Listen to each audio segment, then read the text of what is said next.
Good morning, students. Welcome in this class. This is class 8, subject social science, and it is the fourth lecture of history chapter 3, ruling the countryside. Actually, in today's lecture, the chapter will be summarized.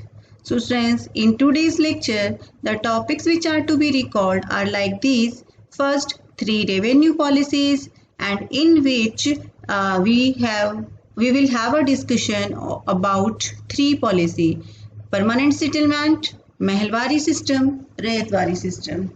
And second topic, crops for Europe, Afim and indigo. Third topic, indigo cultivation. It was of 2 types, Niz and Rayati. And last topic is blue rebellion. So let's start today's discussion. Yes, our first topic, company became Diwan.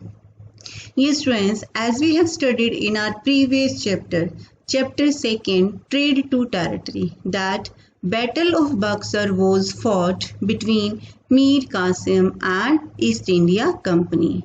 And in this war, East India Company defeated the Mir Qasim. Okay, and after that, in 1765, the next Mughal Emperor Shah Alam II appointed the company as Diwan of Bengal. Yes, Diwan of Bengal means company got the right of collection taxes. So understood? So as Diwan, the company became the chief financial administration of the territory under its control. So company came to colonize the countryside, organize revenue resources, redefine the rights of people and produce the crops it wanted. After becoming the Diwan of Bengal, now companies started to interfere in the village administration or system of Bengal. For that, company introduced many revenue policies. It made many efforts to increase revenue resources. It redefined the rights of people and forced the Indian farmers to grow those crops which were needed in Britain market or industries, especially fine quality of silk and cotton.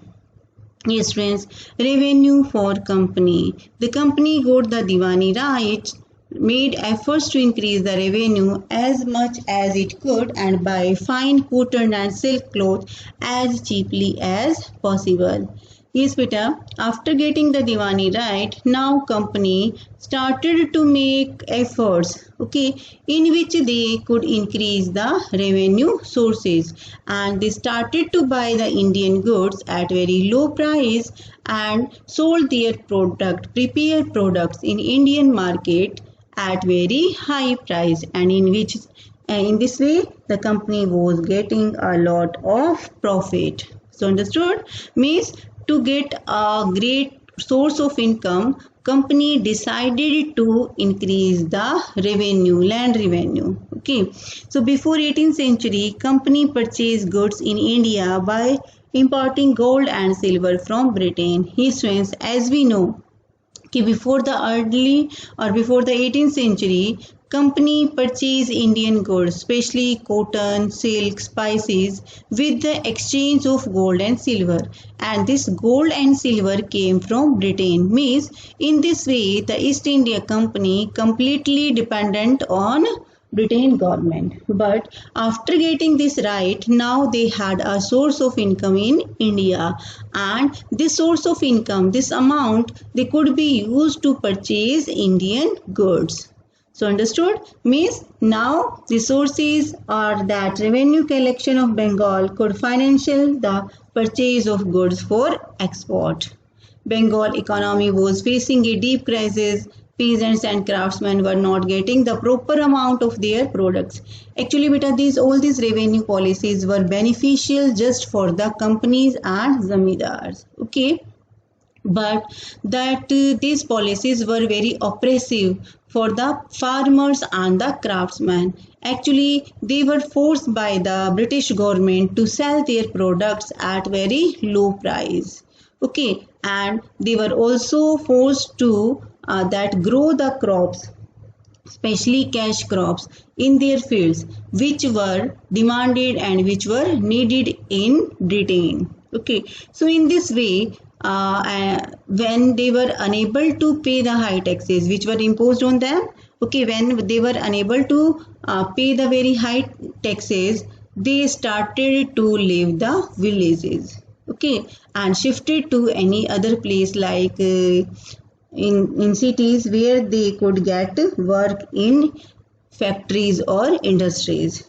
Okay, and the another major incident which occurred at that time in 1770, a terrible famine killed 10 million people in Bengal. So in this way, means the economy of Bengal completely destroyed or ruined. Okay, so means now the company decided to improve the agriculture condition. Why? Because this agriculture means these agriculture sources were, or you can say these agriculture resources were a great source of income for the company. Okay, so for that, they introduced three revenue policies: Mahalwari, permanent settlement, and Rayatwari. Yes, students. So the need to improve agriculture. So for that company, I to introduced three policies. Just I told you, and in which first was permanent settlement, and permanent means can't be changed. So the company introduced a policy which was known as permanent settlement, and it was introduced in 1793 by Lord Cornwallis. He was the Governor General of India at that time. Under permanent settlement, a fixed revenue was to be given to British and it would not increase in future. Yes, friends. So what was this permanent settlement? Actually, in permanent settlement, a fixed amount of revenue or land taxes, okay, was to be given to British. Means the farmers had to pay a fixed amount of land revenue of their total production, and these revenues were fixed. They couldn't be changed in future. Zamindars did not pay attention to the condition of land and tried to keep more and more money left after collection. And zamindar were made owner of the land. They were given the right of collection taxes. They collected the taxes from the farmers, okay, and missed a fixed amount they paid to the company, and the remaining left, okay, they kept with them. And in this way, they were also earning a very big amount, okay, and in return they were not paying any attention to the condition of land, because without putting any efforts they were getting a great source of income. Rajas and talukdars were recognized as zamindars. This, who were these zamindars? Means the main or important people of the kingdom like Rajas, talukdars, they were recognized as zamindar, means they were given the right of collection taxes. So as a result of greed for more revenue, they blindly exploited the land resources. Means they didn't pay any efforts to increase the agriculture condition. Next system, Mahalwari system. Yes, friends, Mahal related to ward. Actually, this system was introduced by Holt Mackenzie in 1822 in the areas of presidencies of Bengal, Delhi, Uttar Pradesh and Central India. In this system, village was considered as an important social institution in North Indian society. And the main difference between that permanent settlement or the Mahalwari system was that in Mahalwari system, in place of zamindar, village headman was appointed and who had given the right of collection taxes. Like in permanent settlement, zamindar had given the right of collection taxes, and in Mahalwari, village headman was given the right of collection taxes. Land taxes were not fixed permanently and could be changed time to time. Yes, and for the fertile areas, the farmer had to pay 60% of their total production, and the areas where there is less or no rainfall, for that means they had to pay 50%. Means for fertile area 60% taxes, and for less fertile 50% taxes. Now next system, Rayatwari system. This system was also known as Monroe system. First, this system was introduced by Alexander Reid on a very small scale or area which was won over by the company after defeating the Tipu Sultan.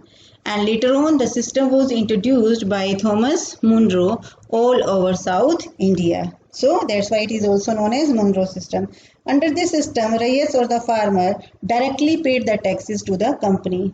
Actually, in this system, that there were no mediator. Like in permanent settlement, zamindars were act as mediator. In Pahlwari system, village headman acted as an mediator, but in Rayatwari system, no mediator were there. Farmer directly means they directly paid their taxes to the companies, and revenues were also not fixed. Understood? Yes. All was not well. What does it mean? Yes. As I told, that all these policies were beneficial just for the East India Company and zamindars, but all these policies were oppressive for the farmers. Okay, beta. And within few years after the new systems were imposed, it was clear that all was not well with them. So with the passage of time, the Indian farmers started to realize that these revenue policies were not in their favor.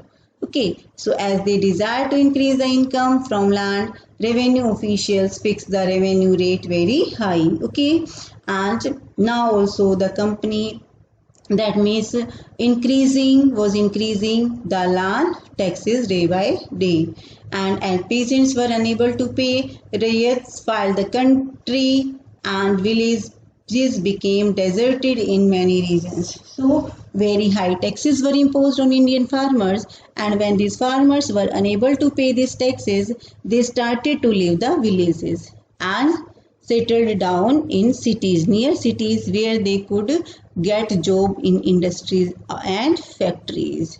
So understood? Yes. Yes, students, our next topic, crops for Europe. Now, means in late 18th centuries, the company was trying to expand the expand the cultivation of opium and indigo, which was highly demanded in Europe.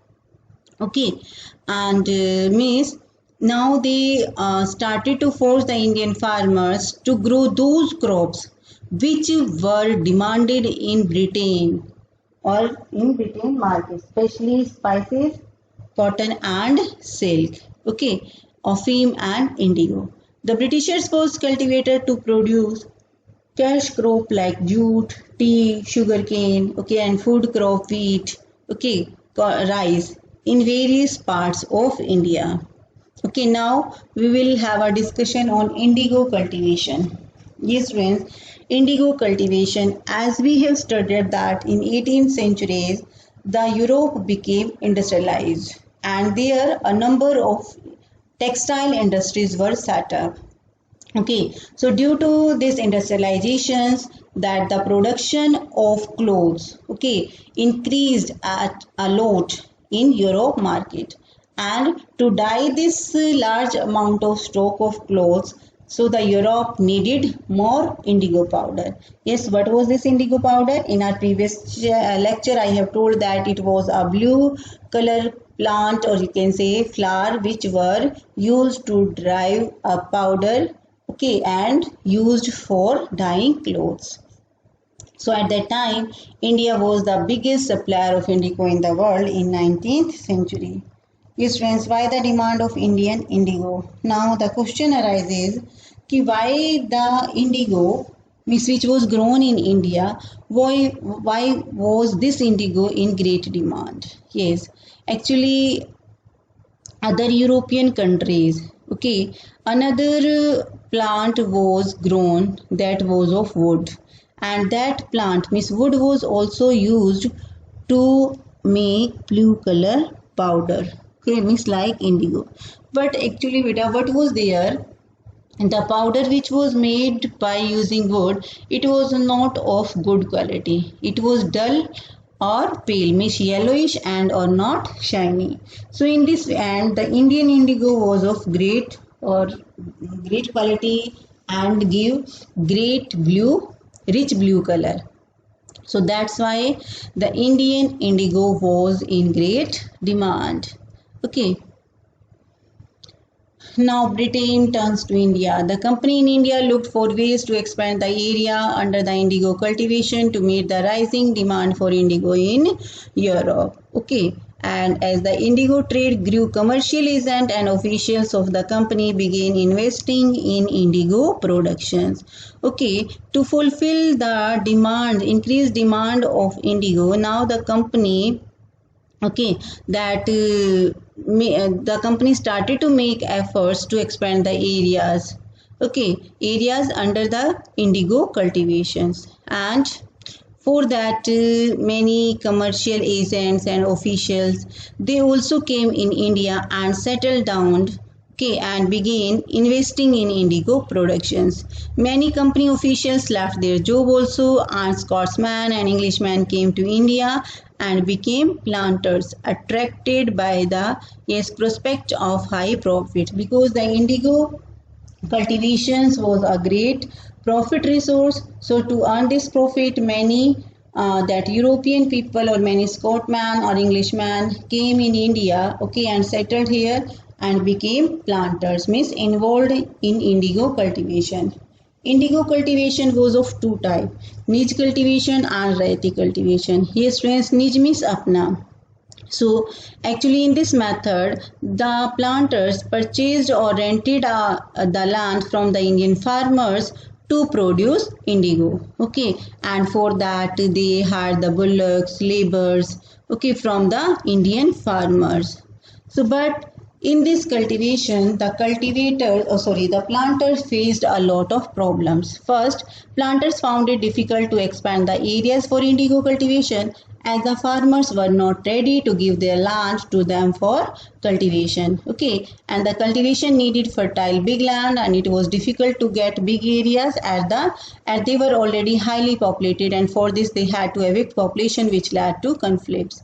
Niche cultivation on a large scale required many plows and bullocks, investing on purchase and maintenance of plows was a big problem. So at the same time of its cultivation, the cultivation of rice also took place. That's why plows were not available on rent. Yes friends, in our previous lecture also I told you that the rice cultivation and indigo cultivation, both these cultivations were done on the same time. So when planters needed the land to grow indigo, at the same time the farmer used this land to grow rice. So in this way the planters were not getting land, bullocks or other facilities or other things to cultivate indigo. Understood? So labor was not available easily. Actually they were involved in rice cultivation. Now the second method of indigo cultivation was raiti. Raiti means farmers. So it means the cultivation of indigo on rayats or farmers' land. In this system, planters forced the rayats to sign a contract and agreement. And for those who signed this contract, got cash advances from planters at low rates of interest to produce indigo. The peasants got very low price for the indigo they produced, and cycle of loans never ended. After an indigo harvest, the land could not be sown with rice, which the peasants preferred, as indigo production reduced the fertility of soil. Yes, raiti indigo system, just I told you, means in which that planters forced the Indian farmers to grow indigo on the 25% of their total land, and for that the village headman was forced to sign a contract.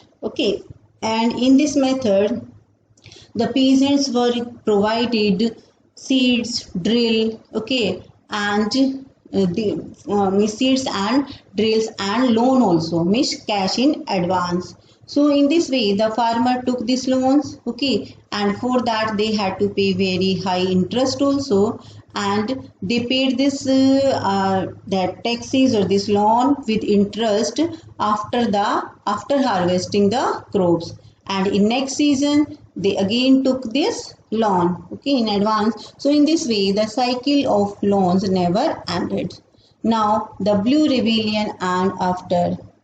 So friends, with the passage of time, the Indian farmers realized that all these revenue policies were not that means profitable for them, and they started to refuse to grow indigo in their fields, and in many parts they started rebellion also. Okay, and in this way they refused to pay the land taxes, and in many areas they attacked on indigo factories, and they also saw that they would no longer take advances to sow indigo and not be bullied by the planters that he asked. Okay. So now Indigo Commission, and when British government got this news of rebellion, that the government set up an Indigo Commissions, okay, to inquire in the system of indigo production. And after inquiring, the commission found the planters guilty, okay, and he also declared that indigo cultivation was not profitable for farmers.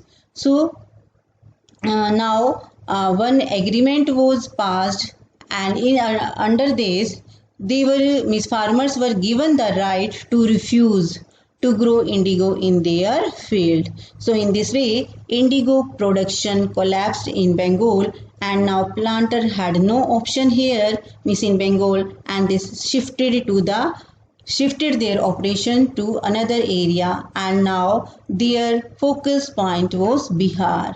In Bihar, the Champaran movement led by Gandhiji in 1917 ended the indigo production through Tinkathia system. So same policies, revenue policies, same system of that revenue collections, they started in that Bihar. So in Bihar also means the people of Bihar in 1970 started a movement that was Champaran movement under the leadership of Mahatma Gandhi, and here also the indigo production was ended. Now beta, in this way our lecture is completed, and as a homework you will get the assignment, and for this assignment that go on adquap.com and check the homework column. Now we will have a discussion on homework solution of lecture 2. Why was Rayat reluctant to grow indigo? Okay, means why they refused to grow indigo. The Rayats were reluctant to grow indigo because the planters paid a very low price for indigo. The Rayats were not in a position to even recover their cost. Earning a profit was a far-fetched idea. Okay, and this meant that the Rayats was always under debt. The planters insisted that the peasants cultivate indigo on the most fertile parts of their land, but the peasants preferred growing rice on the best soil after an indigo harvest. So the land could not be used for sowing rice, and the Rayats were reluctant to grow indigo. These were some reasons that's why Rayats reluctant to grow indigo. How was indigo cultivated under the Rayatwari system? It means cultivation of indigo on Rayats or farmers' land. In this system, indigo planters forced the village headman to sign a contract, and under this contract, farmer had to grow indigo on 25% of their total land. Planters gave money in cash to the Rayats at high rate of interest to grow indigo. So the planters provided the seed and drill, while the cultivators prepared the soil, sowed the seed and looked after the crops. What was Indigo Commission set up? Why was Indigo Commission set up by the government? What were its findings and suggestions? The British government got worried by the Blue Rebellion started by Rayats in Bengal against the planters. So the government set up an Indigo Commission to inquire into the system of indigo production. The commission found the planters guilty and criticized them for the harsh method which they used with indigo cultivators. It declared that indigo production was not profitable for Rayats. So the commission gave the rights to refuse any further indigo cultivations to the Rayats. What was niche cultivation? What were the problems with it? It was cultivation of indigo plants in the planters' own land. In this system, planters bought the land or rented it from the farmers and produced indigo plant by directly hired laborers. Problems with niche cultivation. Planters found it difficult to expand the areas for indigo cultivation as the farmers were not ready to give their land to them for cultivation. Indigo could be cultivated only on fertile land which already was misused by the farmer for rice cultivation. Labor force was not easily available and the planters needed many plough bullocks for indigo cultivation, and which were also not easily available because this was the time of rice cultivation and the farmers were involved or busy in their rice cultivation. Yes friends, so in this way our today's lecture is completed. Understood? Okay, thank you.